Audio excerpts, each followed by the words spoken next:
So today's first session is Disruptions and Pivots, Communities that Sweat Together, Stay Together. And this is really meaningful for me. I'm super excited to hear this. COVID-19, unfortunately, has isolated people and destroyed fitness communities, including gyms, endurance races, and training groups. In this session, we will learn how Austin-based tech companies are driving innovation and growth in the face of COVID-19. Our panelists today include Patrick Hitchens. He is the CEO and founder of Fit Rankings. Tom Deegan. Tom is the CEO, founder, and president at Ladder. And Ryan Fenton. Ryan is the director of global rights, acquisitions, and partnerships at Flow Sports. This session is moderated by Rob Cohan of Accenture. And with that, I will hand it back over to you, Rob. Hey, thanks, Meg, and good afternoon to the panelists here, and I appreciate y'all making the time today. So, I know we've got just a little bit of time here, so I want to make sure we make the best use of it. As Meg said, I think this is definitely going to be a very hot topic for those of us in Austin that are part of our fitness community. So, what I wanted to talk to in this session is really explore how you guys as leaders are adapting your businesses to the realities and the impacts that have now come from COVID-19. I mean, so many of us have been isolated. I mean, certainly the pandemic has decimated gyms, endurance races,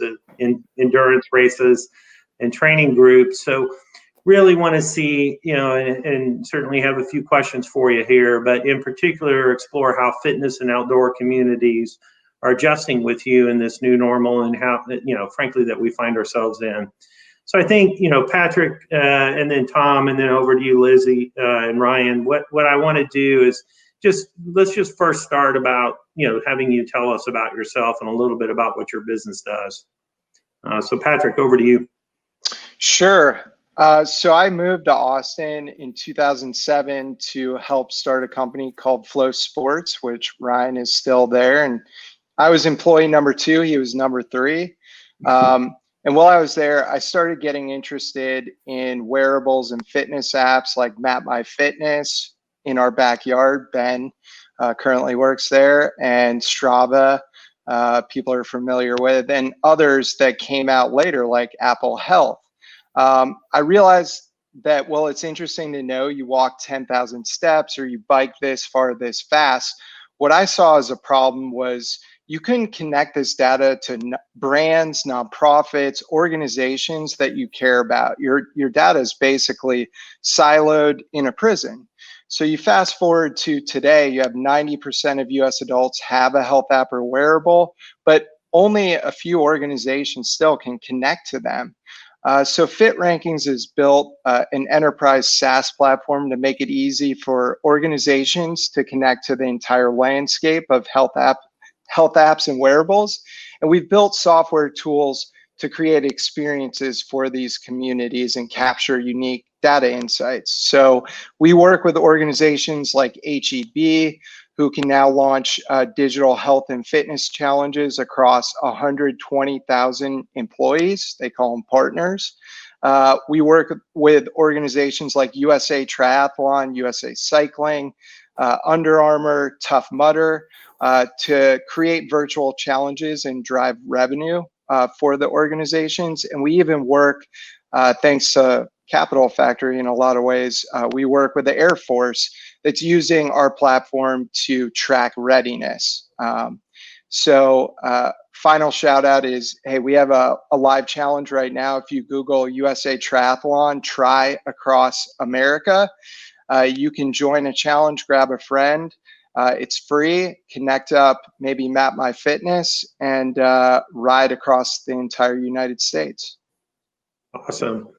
Thanks, Patrick. That's awesome. Okay, well, I'm to Tom, and Tom, you're up next.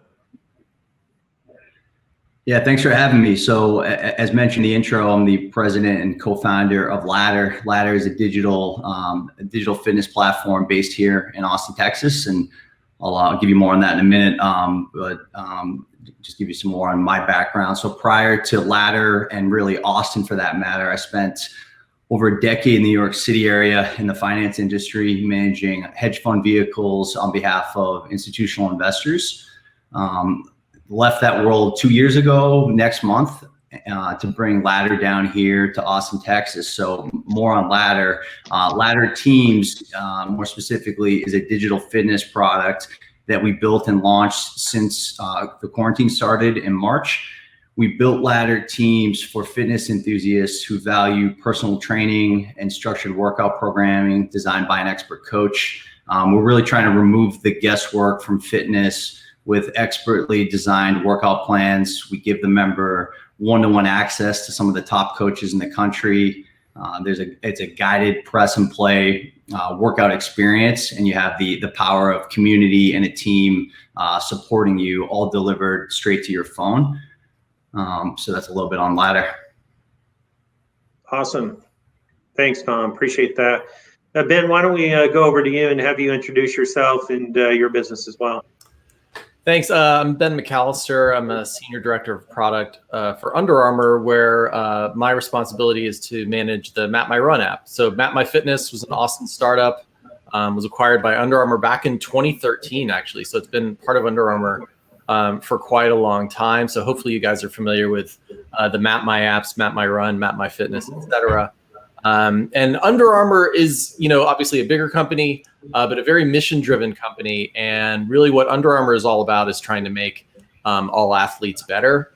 And so from the beginning, what's been really interesting about the Map My suite of applications is that here is actually a digital channel that, unlike just buying a t-shirt or a pair of shorts from Under Armour, we can actually see how you are progressing over time and really proactively help you get better. In the case of a runner, run faster, run longer, improve your running form. And within the last few years, we've been really focused on a particular piece of the app, which is basically an experience that connects to Under Armour's connected running shoes.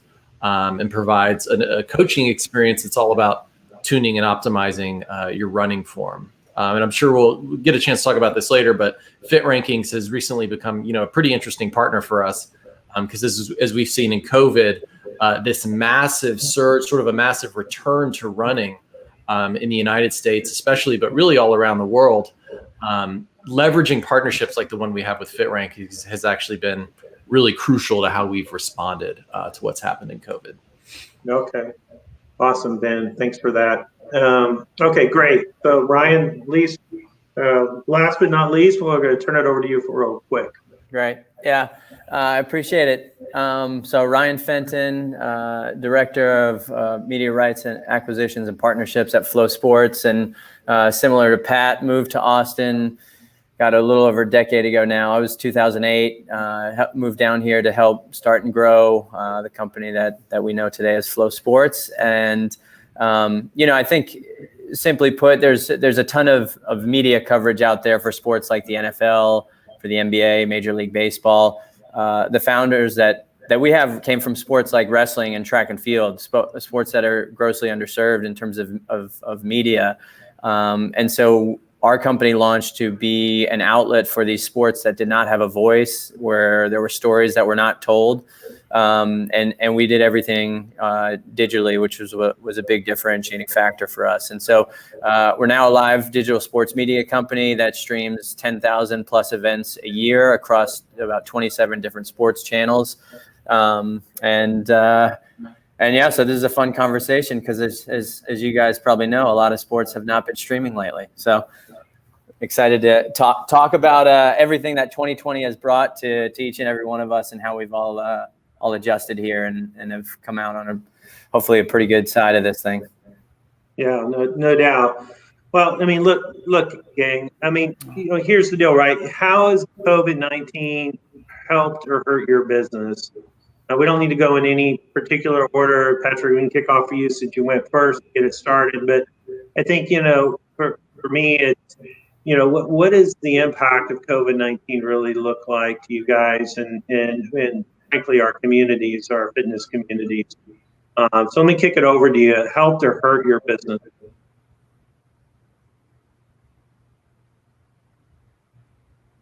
Hey, Patrick, you're on mute, I think.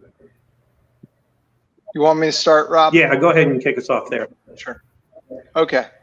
Yeah, so we launched Fit Rankings in 2015 after about a year and a half of product development. And really out of the gate, we were already kind of working on virtual challenges. So once COVID hit, we were, I'd say on one side of the business, we were well prepared. And on another side, we weren't prepared. What we were not prepared for was the overwhelming amount of organizations that reached out to us needing a solution because of the cancellations of events. A lot of these event companies are just trying to make payroll. So they're looking for a virtual solution to drive revenue. So we had built a business really around serving large organizations, like I mentioned, HEB or the Air Force or even USA Cycling or USA Tri. There are bigger organizations and we have a multi-year enterprise relationship with them. But, we had small and medium events reaching out to us, needing a solution and wanting it. And we really at our mission level want to serve that group. And so we really went into, I'd say, a warp speed operation of our own to build a software solution that would allow smaller, medium-sized organizations to run their own virtual challenges. And our real goal is to make it as easy as creating a campaign, an email campaign in MailChimp or Constant Contact. We want to make it that easy to create and launch an authentic challenge to your community. And some of the organizations that we helped during this time, keep people on payroll, included everyone from colleges like Eastern Michigan University to the Trans Rockies Race to the Hartford Marathon Foundation, Twin Cities Marathon. And we worked with them and were able to create virtual challenges in a matter of days. So they were able to keep people on staff and, we've developed a product to serve that market as a result. Wow, that's awesome. All right. Thanks, Patrick. Tom, how about you? Yeah, I mean, we're a digital fitness app, so it's hard to say that this wasn't, a good thing for us. That said, I'll kind of start with some of the cons. I think the pros certainly outweigh the cons, but there's always another way to look at it. I would say the fitness space clearly got very noisy as a result of every personal trainer and gym or brand going to social media or Zoom and just putting a whole lot of free content out there. So I think that made things particularly noisy and naturally going to be a lot more competition, which is a good thing. There's been a lot of validation now in the space. And so there's a lot of companies that have been funded. I view that as absolutely a positive for the space. As far as the pros, which certainly outweigh the cons, in our case, I think the big thing is that, COVID clearly accelerated a change in consumer behavior that was, I think most would argue, was kind of underway already. This just pulled it forward. So by that, I mean, consumers are now more willing to engage in new digital fitness experiences where they otherwise maybe just already had a good routine that worked for them and just weren't looking for something new. But I think for us in particular, perhaps even more importantly, it created a moment in time where the very best coaches, so the trainers themselves kind of all around the country, where they were willing to listen and were open to partnering with new business concept like ours. They were no longer tethered to a gym, and there were certain big franchises and existing brands where, the coaches kind of were now on their own and kind of free agents, if you will. So that was certainly a positive in our case. Awesome. Yeah, great insights there. Thanks, Tom. Over to you, Ben, real quick. What about your point of view? Yeah, it was definitely a mixed bag for Under Armour. As a company, we're pretty dependent on retail stores being open. So when we started seeing store closures around the world, that was obviously going to be a pretty big hit to our business. But then interestingly, as that's happening of course, on the digital fitness side, we're seeing this incredible surge in running that happens to coincide with the seasonal increase in activity we tend to see just with the nicer warm weather months. And so for us, it became a question of, believe it or not, like at a company, even though we're a big company like Under Armour, the team that works on MapMy is actually a pretty small team. And so for us, it became a question of, first and foremost, how do we scale sort of the infrastructure that runs the app to make sure that the app keeps performing. But then it was really thinking carefully about like, okay, what do we have that's already in place that we can kind of creatively tweak to serve this new audience and capitalize on this huge influx in traffic that we got? Because we kind of knew that, like, if we were going to try to invent whole cloth, like brand new custom features for this audience and try to get them out the door to the level that kind of our users would expect in terms of quality, it was going to be pretty challenging. So it was really more of a tactical, like, okay, how can we take something like training plans that we already have as a concept in the app and maybe unlock them for free users and tailor them to the situation we're in? How can we leverage, again, partners like Fit Rankings to be more highly responsive to the situation? So it was really kind of like an exercise in, on the one hand, like, let's make sure we keep the lights on and maintain stability and quality. But then where are those places that we can kind of get creative through the use of partnerships or existing features within the app to be really relevant to people at this moment in time? Awesome. Yeah, thanks, Ben. That's awesome. Okay, Tom, over to you. Or Ryan, sorry, over to you. Yeah, so I mentioned earlier, we stream around 10,000 events a year. So for a company that's built around live events, when sports stops in one day, essentially, that's obviously a big change and a big shift that you're not necessarily prepared for. And so, I think our company and our team and our leadership did an amazing job of kind of pivoting quickly and thinking, we probably went through a lot of the things that many companies did. How do we look at things a little different, build some efficiencies? But then we kind of took it a step further, and it was, how do we reinvest into our business now, right? How do we reinvest into the people, into our product, and to our communities?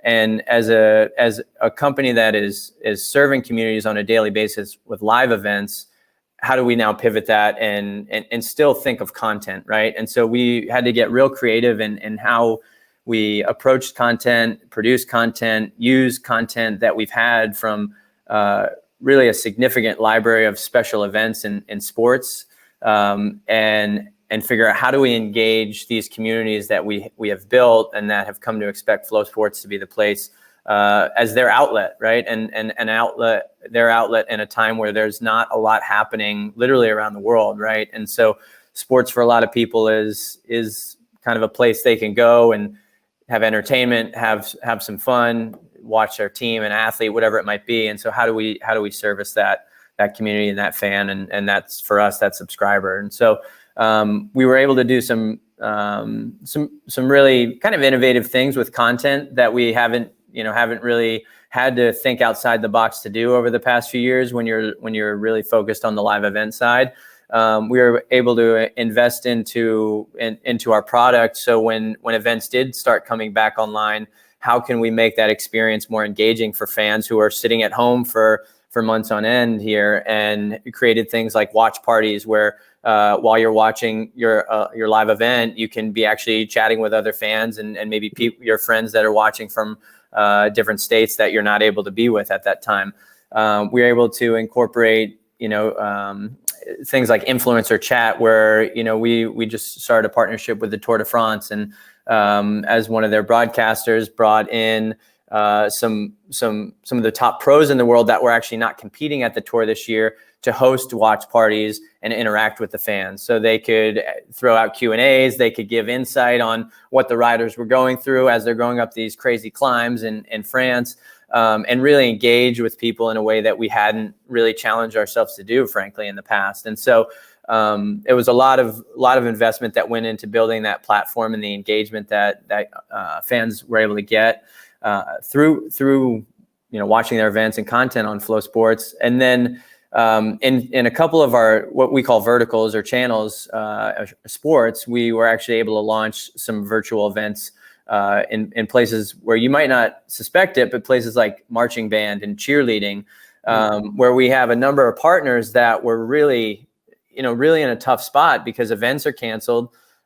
This is not only a revenue driver for them, but it's also a way for a lot of their teams to qualify for events that are coming in 2021. And so events not happening this year aren't just, hey, the event's canceled in October. Well, the qualification process to get to the major events in the following year are not longer there. And so we were actually able to build out a virtual component on our platform. And in just these two sports alone in the last couple months have been able to host over 60 events. I think 5,000 teams and over 20,000 participants have all been able to access the competition virtually. A number of partners have now been able to run their qualification events through this virtual platform to now not really skip a beat and be ready to jump into 2021 with their major events, hopefully coming back online. Okay. Awesome, Ryan. Thanks. Yeah. So, I mean, to me, right, clearly remaining connected is very important to the fitness community. So, as we start fast forwarding and looking into the future, how do you think the impacts of COVID-19 are forever going to change how fitness and recreational activities are going to be done? Patrick, why don't we go back to you? You're on mute, Patrick. Yep. That's all right. Sorry, just making sure you guys don't have to hear screaming babies. Yeah, no, we got you. So yeah, when this started back in March or April, we were talking to organizations that kind of viewed the situation, whether it was an endurance event or a nonprofit that, drives a lot of revenue through in-person events. They were like, all right, let's come up with a Band-Aid solution to get us through COVID. And I think at that time, everyone's thought was by the fall, we're going to be back to normal. And that's obviously not the case. So really what's been interesting from my perspective is, those organizations that we're kind of working with that thought of us originally as a Band-Aid have come to see, they're able to drive a lot of revenue, participation, engagement virtually, and why not keep this beyond COVID? So, a lot of the organizations I already mentioned, Tough Mudder was a new partner, and I think they had thought of us as a Band-Aid, but they've already announced that, we're doing a challenge each month this year, starting June to December, 6 total. And they've already committed to doing, 6 more next year and the year after that. Same deal with USA Triathlon and USA Cycling. I think, the genie's out of the bottle. Like, these organizations are now used to this idea of shifting their business model a bit. And I think consumers are also used to, all right, maybe I'll do this many in-person events, and maybe I'm not ready to shell out several $100s to travel to a place, put up a hotel, participate in an event. But maybe I can dip my toes and try the virtual edition first. So like Tough Mudder, for example, 30% of the participants in virtual have never done a Tough Mudder event. So a pretty powerful way to get people back into the community. And then I would just say at the end of the day, like, you're engaging participants that you might have only touched one day a year during this in-person event. Now you're realizing, hey, I can engage people, for several more touch points throughout the year. So I think the genie's out of the bottle, and for organizations and participants, things will maybe never be the same. Yeah, no doubt. I totally agree with that. Before we go over to you real quick, Tom, I just want to tell the audience, go ahead and get your questions out there in the chat for us. Here in about 10 minutes or so, we're going to move over to Q&A. So just kind of want to get everybody queued up for that. So go ahead and get your Q&As there in the chat. So Tom, over to you. You're on mute, Tom. Sorry, I pulled up Patrick. No worries. Yeah, I think it's as much about, or at least the way we're thinking about it, it's as much about, changes we're seeing in where people work and, and they're just, their daily lives going forward, right? That is, I think that in surveying our members, some folks are comfortable going back to the gym. I think that the bigger thing is that some people now, it might be less that they're, don't feel safe going back to the office. They might just prefer working at home, and maybe the genie's out of the bottle on that, working from home is efficient, in certain industries. I think we're all experiencing that. And if that means that, someone's able to have that big city job, in their hometown, then maybe they're not going to be near that, that great boutique studio, or they might not be going to that big box gym as much because, their day is filled with Zoom calls. And so they want to get a workout in at home. And so, a big thing we were solving for is we felt that, people were still going to crave that shared experience and connectivity that they got at their favorite, boutique fitness class, whether it was a Soul Cycle or a Barry's, even if they weren't able to go there anymore, that doesn't go away. People enjoyed that and made fitness more fun and made it easier. And so that's a big part of what we solve for in this new product that we built and launched in June. And so, yeah, I think it's, fitness has changed, but that's easy to say because it's like anything else. There's obviously all sorts of impacts that we're still working through. Okay, awesome. Thanks, Tom. And Ben? Yeah, I think, my answer probably echoes a lot of what's already been said. We certainly saw, as gyms closed, we could even watch in our data kind of on a state by state level, when a state would start closing down gyms, we'd see, a surge in usage in those areas.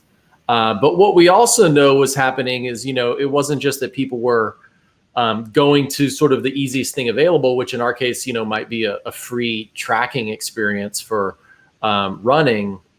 But people are making changes that are, getting back to your question, a little bit more permanent. We know a lot of people are buying Pelotons. We know a lot of people are buying other kinds of home fitness equipment. And a lot of those people are definitely going to stick with those habits for the long run. On the other hand, the fitness industry is in some ways known for devices. I always think about like the Thigh Master, like things that sort of like become trendy for a while and then people realize maybe there's not that much to it. I don't think Peloton fits that description. But I do think a lot of people are going to buy things. Some people are going to stick with them, some aren't. But if you think about that sort of athlete on the margin, who's not super passionate about one thing or another, I think, some of those, they might buy some equipment for their home and they're going to end up finding that, maybe they're working remotely. Maybe they move to accommodate having a little bit more space, whether it's like, a Peloton or a squat rack or a rowing machine they want to put in their house.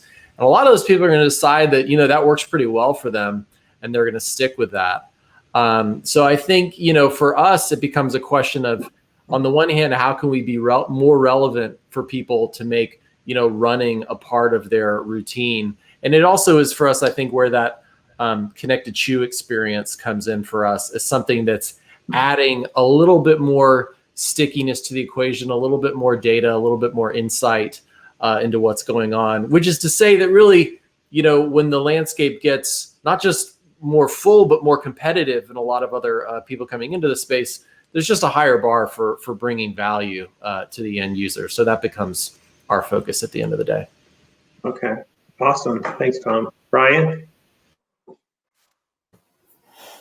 Yeah, I mean, it's going to be interesting moving forward. I think that, one of the things I think that will change is that if we do run into ever a scenario where things are shut down and for whatever reason, like we've seen in the last few months, people now have somewhat of a roadmap, right? Because of, I didn't locally here in Austin, I'm a co-founder of a running group called Raw Running. And I know we've had to adjust and we've used things like Fit Rankings and Map My Run to run challenges and events for our group. We fundraise for our, a bar that we locally meet out of. And so there's all these things that you've established now as a roadmap to stay connected to your groups and your communities in a time where you're not able to meet, right? And so I think that's true for fitness, for local groups, but it's also true for events like we're working with that when we're broadcasting sports around the world. People have had to figure out how to make things happen and come to life in a tough time. And I think one thing that's interesting, I think that Patrick brought up was this kind of felt like a Band-Aid for some folks, and how do we get by this year? But I look at some of the major marathons around the country and around the world, and they've had to pivot virtually, and it's actually opened up a whole new avenue of accessibility for runners and fitness enthusiasts and people that want to be associated to these events to now be connected, right? I might not be able to travel to run the London Marathon, but there's now a virtual component, and I can, run that marathon at home or whatever and be a part of what happened that day, what typically is in April, and be associated, right? So some of those things I don't think will go away. I think it's opened up a whole new audience for events in some ways to once in-person comes back on, they can have a standalone virtual component and have, I think, like Patrick, I think you said, more touch points and more engagement for more people. And then I think we've also seen on the event side, some organizations actually create new events and new properties.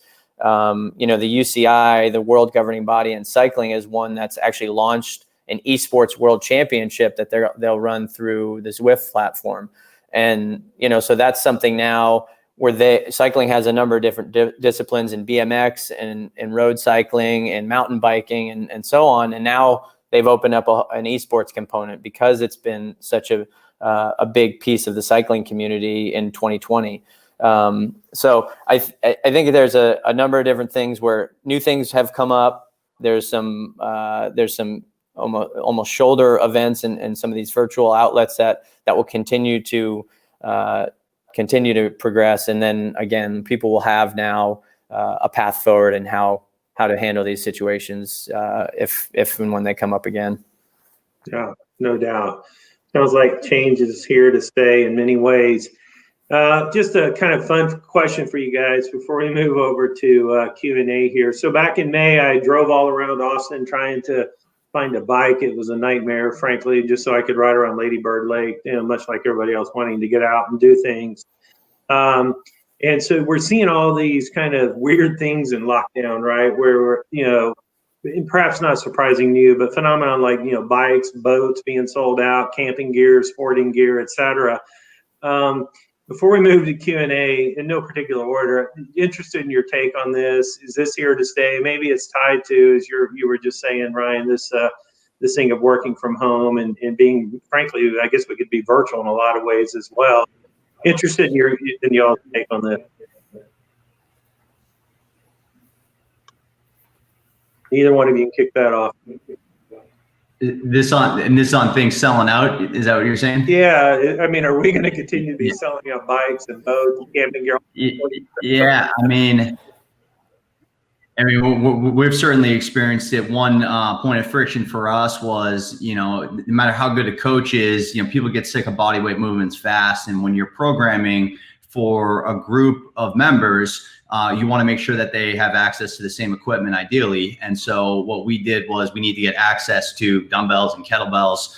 And it's amazing. We can't keep kettlebells in stock for more than a week the second they go up. And I guess, our thought on that is if people plan to work from home, then, for the foreseeable future, then, they're willing to invest in, things that will enable them to work out from home as well. So I think it just makes them, that's just, they look at either buying a Peloton bike or spending $300 on some free weights or kettlebells, in a different way than they used to. It's kind of look at it like an investment. So we'll see. I feel like there's going to be a glut of fitness equipment in this country pretty soon, though. I mean, because we've been working with a lot of different distributors, and all great people, all great companies, but I think that none of them had ever dealt with anything like this, and they're forecasting this just being the status quo going forward. So I feel like there's going to be kettlebells and dumpsters pretty soon, maybe. Thanks, Tom. Anybody else? I was just going to add, I think one thing that'll be interesting is to see how things shift as businesses figure out how they're going to structure people working from the office or at home. I'm at our office today. This is the first time I've been here since early June. And I bring that up because, just the process of getting ready in the morning, driving into the office, now going to drive home later today, you lose about an hour of your day, just right there. And I live relatively close to where we work. And so, the ability for people to work out is really kind of dictated around how much time you have. And so people being at home, work being shut down, I think, people turn to fitness. We saw this, in 2008 when, the economy went down and a lot of people, we know a lot of folks in the running industry, and they said, hey, running shoe sales went way up. And it's very similar, right? People are at home. They need an outlet. Fitness, fortunately, is one of those outlets that they choose, and they choose to focus on their health. So as it'll be interesting, like I said, to see how that changes when your time is a little maybe sucked in if people are going back to the offices. And but just speaking personally, I've been on my bike a lot more. I invested in some new gear because I'm around other people that have a lot nicer stuff than I do, and I said, man, I need to step up my game and try and keep up. So but those are all things that have come from just having some more time to get out there and be exercise and focus on your fitness. Yeah, no doubt. That's my personal, in a lot of ways, my personal story as well. Okay, any other comments on this from the others here? We've got 3 or 4 questions queued up for you guys, so we've got about 13 or so minutes left. So any other comments on this phenomenon on sporting gear? Yeah, I'll just comment. I clearly remember, Ryan, 2008 when, we're starting Flow Sports in the middle of like the Great Recession. Pretty great time to start a startup, or maybe it is, right? And I remember the running shoe industry was booming. So I expected this to happen again. And I think, now Peloton's around. And so people maybe got a few more of those. And I think there's this phenomenon psychologically where people, even if they don't get on the Peloton and use it that much, just having it in their house makes them feel healthier. And Amazon has since released, I don't know if it's out yet, but they have announced they're going to get into the market with their own bike.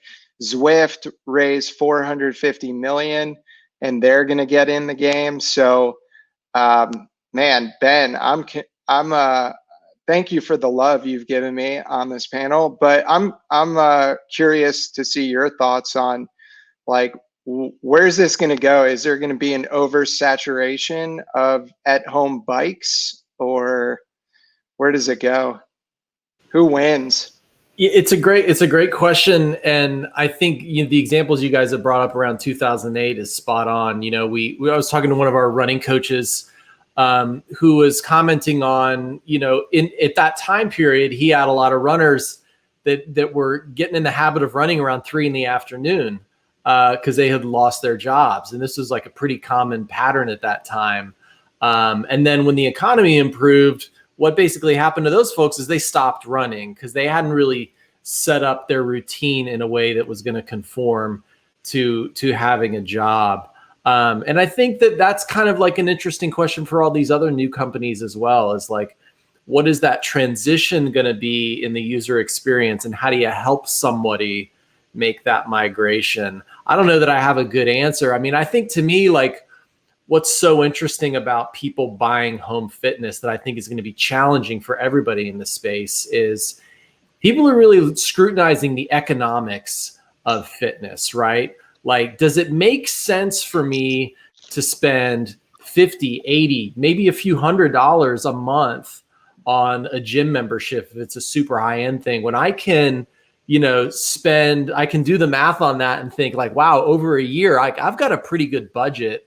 I could invest in some home fitness stuff. But we know also the reasons why people have a hard time sticking with routines, particularly ones that might get more monotonous. So I can't really say I know how it's going to play out, but I know that, you know, certainly whenever you see like shifts in sort of the business model of an industry and how consumers spend their money, there's definitely been winners and losers on the other side of this thing.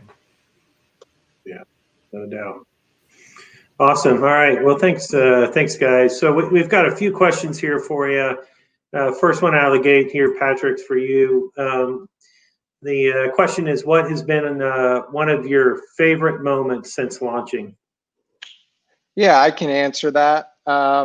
So I had approached the Austin Business Journal probably 2017 about an idea for doing like that fittest company in Austin, and doing it using our technology, creating like a real-time rankings of like the fittest company in Austin.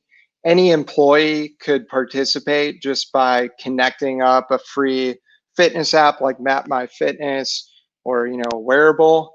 And for about 3 weeks, we had like a battle going on between a number of companies, I think all represented here, except for you, Tom. You hadn't showed up from Boston yet, but Flow Sports was in there. Under Armour had a very subpar performance. Flow Sports had like the fittest employee in Austin, and Rob, Accenture won. I don't know if you remember this or were part of it. Well, it probably would be due to Meg and not me, frankly. Oh, so Meg's she in the is comment. much more disciplined at this, but yes, there are a lot of folks in Accenture that take fitness very serious, and you know, probably no surprise to you guys. My wife is asking me to do the same thing. So yes, we do take Accenture does take fitness serious.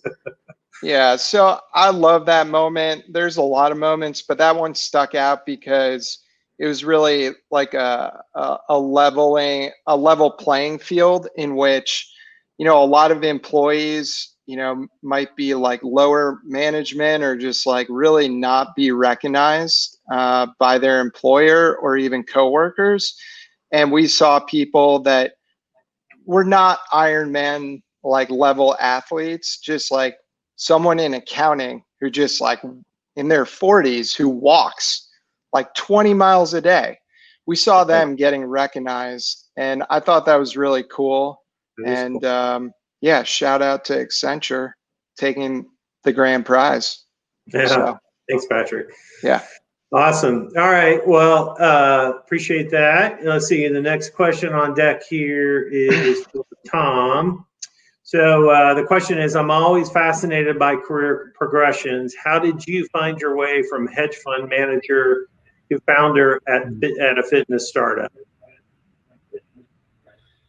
Yeah, I would say it was really curiosity about, you know, all the just amazing kind of innovations and just these big companies that this is by like 2014, 15, I went from, you know, reading about, you know, obsessed with reading about global macro markets and trading to being like, you know what, my friends that are out in Silicon Valley, either in venture or working at startups, that just, you know, all of a sudden seems pretty compelling. So what started as a couple angel investments just led to just being more and more interested in the startup ecosystem. So actually with Ladder, day one, this business has been around for a few years. I was actually the money guy. So it was my money and my network's money. And then I got more involved and I guess more roped in over the next couple years, which culminated with leaving my fund and moving Ladder down here to Austin. Just seemed like a great place to, attract the talent that we were gonna, need, to really build this business. And I would say for me, it was as much about, excited about the macro thesis, just in my own life, having had my second kid at that point. I was coming off, a pretty unhealthy 10 years, on Wall Street, where you weren't sleeping much and you were, drinking too much and overeating. And I just saw that, my own experiences and those around me, their wallet was getting bigger and bigger for fitness and for wellness. So it just seemed like, from a macro standpoint, a category that would be a fun one to be involved in. So that's the story. Awesome. Great story, Tom. All right. Let's see here. What are we at? We've got just a few minutes here, about 5 or so, a couple more questions coming in here. And any one of you can take this. What is the biggest challenge for someone who is new to virtual running? And either one of you guys can take that one. I think the biggest challenge is, sticking with the habit. I think that it speaks to one of the challenges we have as a product, that our user base is inherently full of people who have really big plans and ambitions and get out there, try it a couple times and end up not coming back. And I think that happens for a couple of reasons. Obviously, everybody needs a little bit of extra motivation. And I think that's true of, people who are getting started. Is true also of a lot of really experienced athletes. But I think the other thing is, a lot of people, whether it's running or a lot of other activities, sometimes just go into it without really much of a plan and just say, I'm going to go start doing this thing. And sure, in the case of running, that's part of the beauty of the sport, is that anybody can get out there and go do it. But it's not necessarily the best recipe for sticking with it. We saw an interesting pattern a few years ago where we'd see a lot of young males come into the application and run a super fast first run that was maybe like 1.5 miles or 2 miles. And they were the least likely of any cohort to come back and use the app again. So it was like they had a certain image in their head of what running for fitness or performance needs to look like. And it was something that was hard to stick with. So I think that's what I'd say. You need a plan of how you're going to actually make it a habit and something that you don't have to think about. Yeah. That would be my would keep me on track. When I fall off, that's definitely the issue I run into. Anybody else want to comment on that? I just, one thing I would add is have fun with it. I think in terms of our running group here in Austin, we did a couple challenges throughout this time, and I think the fun thing about virtual running is you kind of choose your own adventure in a way. You don't have to meet a group and run you may have a loop you like to run and you don't get to do it as often because the group you meet with doesn't meet near there. So you get to kind of choose your own adventure. We did a 5K challenge, and my mind shifted to, all right, what's the course I could set up that will give me the fastest time I can get? And, I had a nice downhill first mile Cheater, start. man. Pat, you know how I do it. And so, so you can have fun with it and go the places you enjoy going and find a way to really kind of, like I said, just enjoy that activity in the places where you love to be. That's awesome. Thanks, Ryan. All right, guys. Well, we're at time here. Really appreciate you jumping on and being here with us today. And this was awesome. I'm sure the audience feels the same. So once again, want to tell you thanks, Tom, Ryan, Patrick, Ben. Is fantastic. I think the conversation was just great. So thanks a million, and see you in Austin. Thanks, Rob. Thanks for having us. Thanks so much, guys. Thank you so much for that great conversation. I really loved that. A couple things I heard that were really fascinating to me is, how COVID really accelerated a change in consumer behavior. And I got to say, spot on for me. like I said, I am part of Austin's fitness community, and I have really taken to engaging in digital fitness. Just recently, the Boston Marathon gave us the opportunity, those of us who were signed up to run the Boston Marathon in April, gave us the opportunity to run a virtual race, which was great. A couple of friends and I, we decided to go out to Marathon, Texas, and we ran our virtual Boston Marathon along a highway going into Marathon, Texas. And Boston has since given us the opportunity to take part in a 3-part series. So, you see these huge fitness platforms really engaging in digital behavior. And, for me, it has been really fantastic to take a part of that. It's been really fun. One other thing I heard, though, is just about the community. Being a part of the Austin fitness community, you get to meet so many great people, and you get to develop really meaningful relationships. And I don't think that's going to go away. While it's been fun for us to do digital races, virtual races, and we get to choose our own course, and we, get to have our supplements and all of our water out where we want it to be, there's nothing that can replace that community. That's just really meaningful, and it's a part of who we are. So that was a great discussion. I really, really loved that. I will also say, someone mentioned the Tour de France watch parties, and I will give a nod to my husband, who has been watching the Tour de France nonstop. I feel like it's been going on for months now.